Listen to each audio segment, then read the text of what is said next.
عورت قبرستان جا سکتی ہے؟ عورت کو قبرستان لے کے جانا چاہیے. عورت کا قبلہ درست رکھنے کے لیے قبرستان لے کے جایا کریں. عورت کے قبرستان جانے کی ممانعت کسی کے نزدیک بھی نہیں ہے. یہ احمد بریلوی صاحب نے ایک کتابچہ لکھا اور انہوں نے غلو کیا. انہوں نے کہا کہ عورت قبرستان نہیں جا سکتی, مزارات پہ نہ جائے. مزارات پہ تو مردوں کو بھی نہیں جانا چاہیے, قبرستان عورت جا سکتی ہے. صحیح مسلم میں حدیث ہے, نبی الاسلام نے فرمایا میں نے تمہیں قبروں پہ جانے سے منع کیا تھا, اب میں تمہیں حکم دیتا ہوں کہ قبروں پہ جاؤ, کیونکہ یہ دنیا سے بے رغبتی دلاتی ہیں, آخرت کی یاد دلاتی ہیں. نبی الاسلام نے حکم دیا ہے کہ قبروں پہ جانا ہے. اچھا, امام ترمذی ایک حدیث لے کے آئے کہ نبی الاسلام نے ان عورتوں پہ لعنت فرمائی ہے جو کثرت سے قبروں کی زیارت کرتی ہیں. زوار القبور کے الفاظ ہیں. پھر امام ترمذی نے 7 کامنٹس کیے ہیں.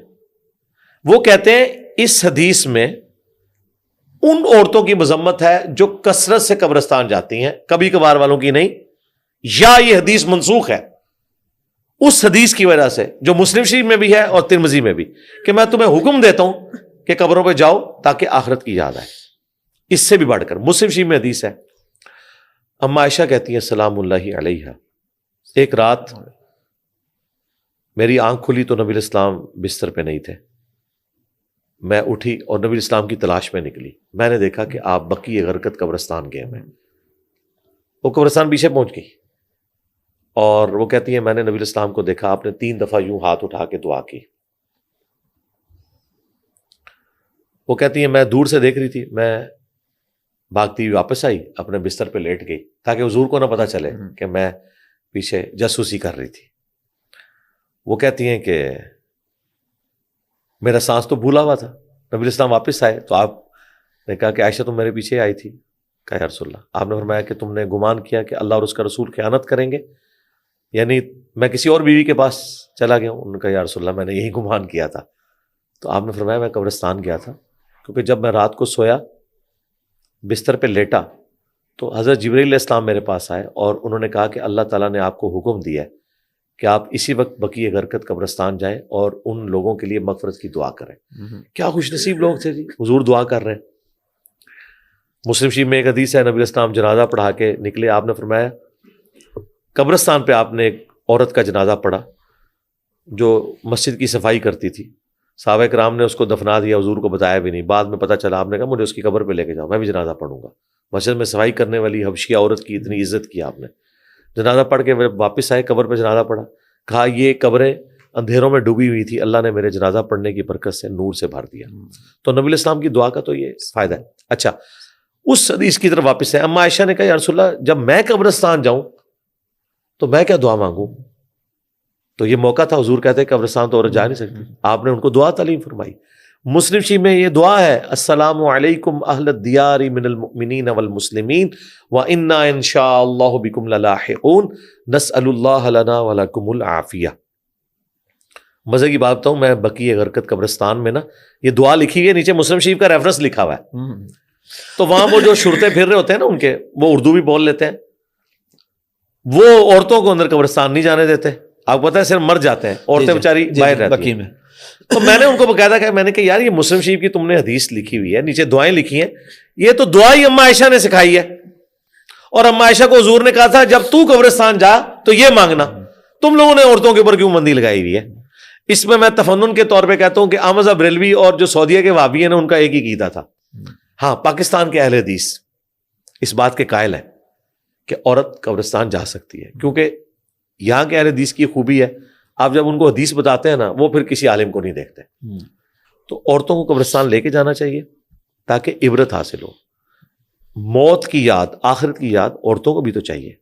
بلکہ میں آپ کے اس کیمرے کی وساطت سے ان خاوندوں کو جو اپنی عورتوں کی ناجائز خواہشات کی وجہ سے تنگ ہیں ریکویسٹ کروں گا, انہیں ہفتے میں ایک دفعہ نا قبرستان ان کے رشتہ داروں کی قبروں پہ لے کے جایا کریں اور انہیں بتائیں یہ اصل ٹھکانہ ہے.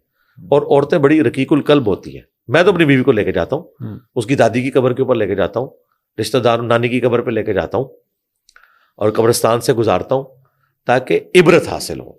عورت کو بھی قبرستان لے کے جانا چاہیے. یہ جو پبلک میں مشہور ہے عورت جب قبرستان جاتی ہے تو وہ مردوں کو ننگی نظر آتی, پتہ نہیں کیا کیا باتیں انہوں نے بنائی ہوئی ہیں, اللہ معافی دے.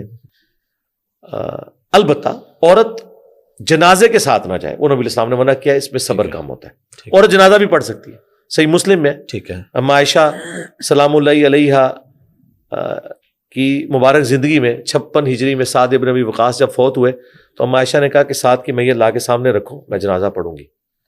تو مسجد میں جنازہ پڑھنا بھی سنت ہے، عورت کا جنازہ پڑھنا بھی سنت ہے، لیکن پھر مرد و عورت کا اختلاط نہیں ہوگا. سعودیہ میں تو سارے پڑھ رہے ہوتے ہیں، ہر نماز کے ساتھ جنازے اٹھتے ہیں، وہاں مرد و عورت دونوں جنازے پڑھ رہے ہوتے ہیں. جی علی بھائی، ابھی آپ نے درباروں کی بات کی ہے، ویسے تو آپ نے اس پہ بہت زیادہ بات کی ہے، اور آپ کی جو بڑی پہچان ہے ان میں سے ایک پہچان یہ بھی ہے کہ آپ نے اس پہ اچھا خاصا بولا ہے، لیکن پھر بھی کوئی گنجائش ہے درباروں پہ جانے کی یا دم کروانے کی، تعویذ دھاگا لینے کے لیے تعویذ کی شرعی حیثیت کیا ہے، اور مزاروں پہ جانا دم کروانے اس کی کیا حیثیت ہے؟ دیکھیں، مزار پہ اگر آپ جا رہے ہیں ان بزرگوں کی بخشش کی دعا کرنے کے لیے تو ظاہر ہے یہ ان کا رائٹ ہے، آپ جائیں اور وہاں جا کے آپ اونچی آواز میں دعا کریں کہ اللہ جو بزرگ یہاں دفن ہے ان کے اگلے پچھلے گناہ، چھوٹے بڑے گناہ جو یہ چھپ کے کرتے رہے وہ بھی، اور جو انہوں نے اعلانیہ کی وہ بھی، اے اللہ معاف کر. یہ تو ہمیں دین نے یہ دعائیں سکھائی ہیں. اگر یہ دعا کوئی کر سکتا ہے اونچی آواز میں اور اس کے بعد کر سکتا وہ صحیح سلامت واپس آ سکتا ہے تو ضرور جائیں.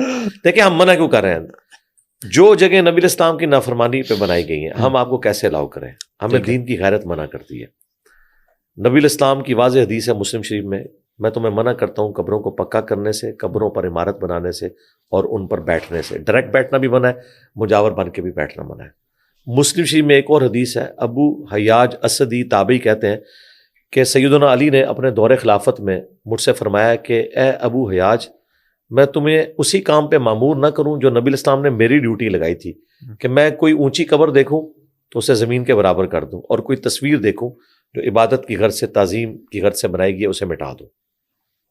اس پہ ہمارے جو صوفی حضرات ہیں وہ کہتے ہیں کہ جی یہ کافروں کی قبروں کا ذکر تھا، حالانکہ امام مسلم نے اس کے ساتھ ہی ایک اور حدیث ذکر کی ہے کہ روڈس کی جنگ کے دوران رومن امپائر کے خلاف عبادہ ابن صامت صحابی تھے،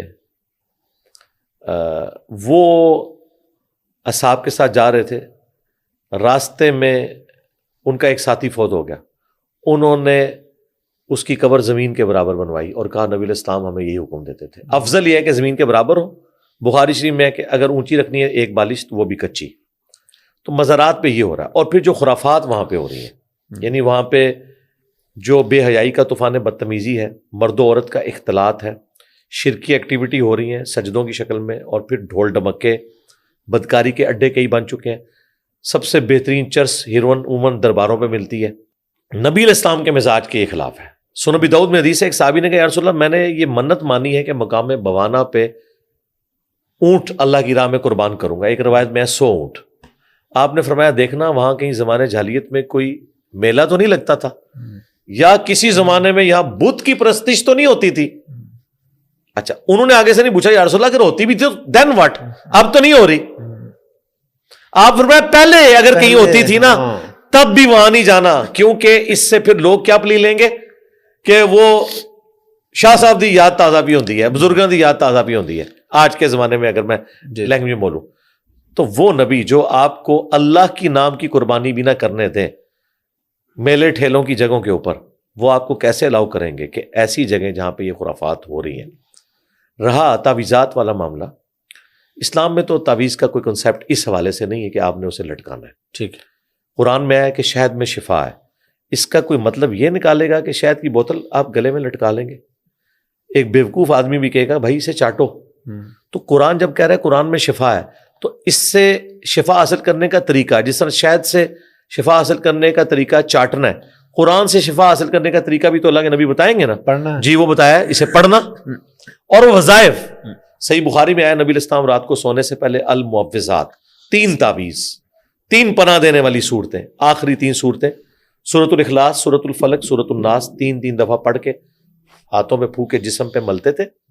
اور مسلم شریف میں حدیث ہے نبی الاسلام کے گھر والوں میں سے کوئی بیمار ہوتا آپ یہی 3 صورتیں پڑھ کے اسے دم کرتے تھے. دم کرنا سنت ہے، تعویذ بھی سنت ہے. یہ والے تعویذ یہ نہیں کہ قرآن لکھ کے آپ گلے میں لٹکائیں گے یا اس کی نمبرنگ کریں گے، ان کا کیا لینا دینا قرآن و سنت کے ساتھ. پھر ابو داؤد ترمذی میں حدیث ہے جو صبح اور شام 3 دفعہ آخری 3 صورتیں پڑھ لیں ہر چیز سے کفایت کر جائیں گی.